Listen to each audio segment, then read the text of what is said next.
I was obsessed with the psychedelic experience. I had taken LSD, various mushrooms, and smoked pot daily for the past 2 years.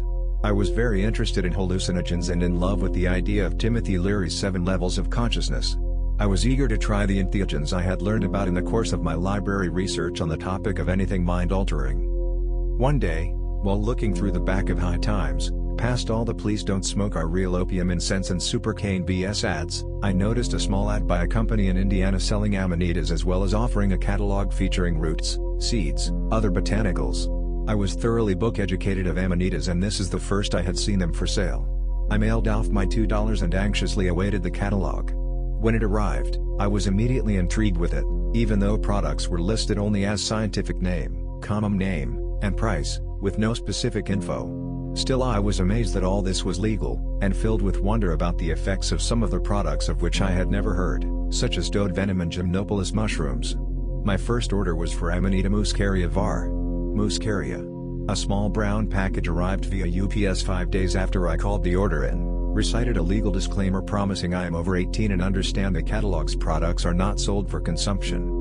During my first Amanita trip, I don't know if I was more amazed by the effects of the mushrooms or the fact that I could actually order stuff like this legally. I was very happy with my new connection. My second order a couple months later was for Morning Glory seeds, also a positive experience, and the catalog update shipped with this order contained a new section entitled Pure Chemicals. Pure chemicals to me meant LSD etc., and I was totally clueless of research chemicals and even further intrigued by this new section of catalog.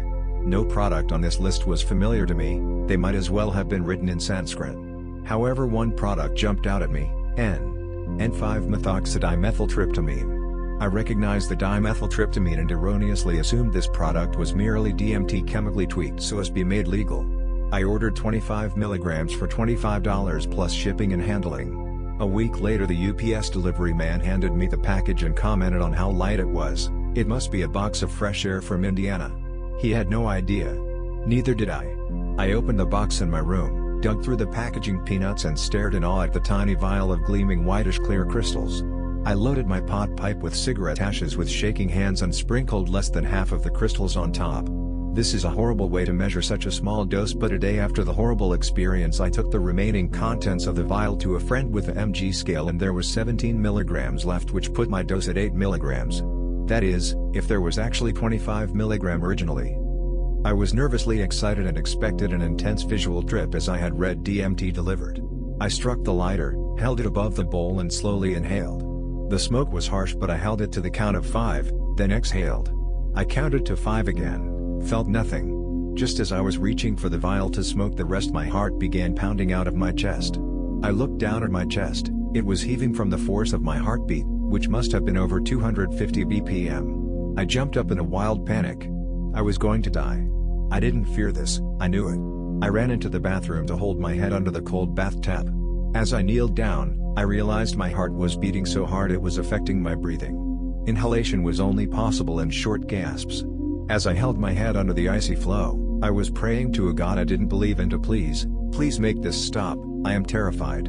After what seemed like literally hours, my heart began to slow.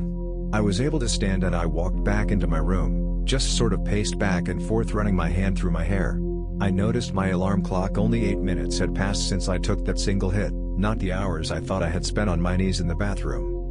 Now my heart has returned to its normal obedient, sane self and I am fine. I am so happy to be alive. The entire experience, from puff to me being able to sit back down on the sofa from which I started, lasted exactly 10 minutes. There were no visual effects, no shattering enlightenment, nothing that felt even close to the psychedelic experience. There was only terror. The next day I took the vial containing the remaining crystals to a friend who owned a very expensive and accurate scale. 17 mg remained, putting my dose at 8 mg. I described the experience to said friend. He asked if he could have what was left as he was sure I did not want it. I declined and dumped the contents of the vial down the toilet. According to my research after this, my experience is not common for a healthy young adult male, not on any prescription meds and not mixing the substance with any other. Suffice it to say I gave up on research chemicals and have stuck with the natural and well-documented vehicles in the broad, and sometimes frightening, spectra of psychedelics.